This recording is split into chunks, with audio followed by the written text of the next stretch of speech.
Assalamualaikum warahmatullahi wabarakatuh. Perkenalkan, nama saya Sarestu Muhammad dari Fakultas Teknik Jurusan Teknik Kimia kelas A Indralaya dengan NIM 0303 1182 025 025. Di sini saya akan menyampaikan materi dari mata kuliah Pancasila dengan judul Pancasila dalam konteks ketatanegaraan Republik Indonesia. Oke, langsung saja kita masuk ke materinya. Let's go. Di sini saya akan menjelaskan tentang bab pertama, yaitu pembukaan Undang-Undang Dasar 1945 sebagai tertib hukum tertinggi. Adapun konsep dasarnya yaitu Undang-Undang Dasar Negara Republik Indonesia tahun 1945 adalah Konstitusi Negara Republik Indonesia. Pembukaan Undang-Undang Dasar 1945 bersama dengan Undang-Undang Dasar 1945 disahkan sebagai Undang-Undang Dasar Negara oleh Panitia Persiapan Kemerdekaan Indonesia atau biasa disebut PPKI dan mulai berlaku pada tanggal 18 Agustus 1945. Dalam alinea keempat, termuat unsur-unsur yang menurut ilmu hukum disyaratkan bagi adanya suatu tertib hukum di Indonesia, reach order atau legal order, yaitu suatu kebulatan dan keseluruhan peraturan-peraturan hukum. Syarat-syarat tertib hukum tersebut meliputi 4 hal, yaitu 1. Adanya kesatuan subjek yaitu penguasa yang mengadakan peraturan hukum. 2. Adanya kesatuan asas kerohanian sebagai dasar dari keseluruhan peraturan-peraturan hukum yang merupakan sumber dari segala sumber hukum. 3. Adanya kesatuan objek tempat peraturan-peraturan hukum itu berlaku. Dan yang keempat, adanya kesatuan daerah tempat peraturan-peraturan itu berlaku. Oke, kita masuk ke isi dan kedudukan pembukaan Undang-Undang Dasar 1945. Pada isi dan kedudukan pembukaan Undang-Undang Dasar 1945 terdapat cita-cita di setiap alinea pembukaan Undang-Undang Dasar 1945, seperti alinea pertama yang menunjukkan keteguhan dan kuatnya motivasi bangsa Indonesia untuk melawan penjajahan-penjajahan agar mereka dapat merdeka. Dan pada alinea kedua, membuktikan adanya penghargaan atas perjuangan bangsa Indonesia dan menimbulkan kesadaran bahwa keadaan sekarang tidak dapat dipisahkan dengan keadaan kemarin, dan langkah sekarang akan menentukan keadaan yang akan datang. Pada alinea ketiga menegaskan lagi apa yang menjadi motivasi real dan material bangsa Indonesia untuk menyatakan kemerdekaannya, tapi juga menjadi keyakinan spiritualnya bahwa maksud dan tujuannya menyatakan kemerdekaannya atas berkat Allah yang Maha Esa.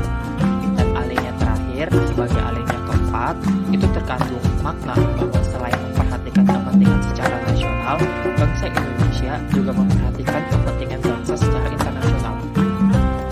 Kita masuk ke fungsi pembukaan Undang-Undang Dasar 1945 dan pokok pikiran dalam pembukaan Undang-Undang Dasar 1945. Pembukaan Undang-Undang Dasar 1945 mempunyai fungsi atau hubungan langsung dengan batang tubuh Undang-Undang Dasar 1945. Hal ini disebabkan pembukaan Undang-Undang Dasar 1945 mengandung pokok pikiran yang diciptakan dan dijelmakan dalam batang tubuh Undang-Undang Dasar, yaitu dalam pasal-pasalnya. Adapun fungsi pembukaan Undang-Undang Dasar 1945. Yang pertama, pembukaan Undang-Undang Dasar 1945 merupakan suasana kebatinan dari Undang-Undang Dasar 1945. Yang kedua, pembukaan Undang-Undang Dasar 1945 mewujudkan cita-cita hukum yang menguasai hukum dasar negara. Yang ketiga, pembukaan Undang-Undang Dasar 1945 merupakan sumber inspirasi atau semangat bagi Undang-Undang Dasar 1945. Di sini juga ada pokok-pokok pikiran yang terkandung dalam pembukaan Undang-Undang Dasar 1945. Dalam pokok pikiran pertama, yaitu aliran pengertian negara persatuan. Dalam pokok pikiran kedua, ada mewujudkan keadilan sosial bagi seluruh rakyat. Dan pada pokok pikiran ketiga, negara yang berkedaulatan rakyat. Dan yang terakhir, pokok pikiran keempat, negara berdasar atas ketuhanan yang Maha Esa menurut dasar kemanusiaan yang adil dan beradab. Kita masuk ke bab selanjutnya, yaitu hubungan antara pembukaan Undang-Undang Dasar 1945 dengan Pancasila. Di sini, pada alinea keempat, pembukaan Undang-Undang Dasar 1945 terdapat 5 sila Pancasila yang ditetapkan sebagai dasar negara, yang pada hakikatnya mengandung pengertian sebagai sumber dari segala sumber hukum. Di Di sini ada undang-undang yang mengatur, seperti contoh pada pasal 1 ayat 3 dengan bunyi sumber hukum dasar nasional adalah Pancasila. Yang kedua, ada UU nomor 10 tahun 2004 yang berbunyi Pancasila merupakan sumber dari segala sumber hukum. Kemudian ada butir-butir pedoman penghayatan dan pengamalan Pancasila. 5 asas dalam Pancasila dijabarkan menjadi 36 butir pengamalan sebagai pedoman praktis bagi pelaksanaan Pancasila. Butir-butir Pancasila ditetapkan dalam ketetapan MPR nomor 2/MPR/1978 tentang Eka Prasetya Pancakarsa.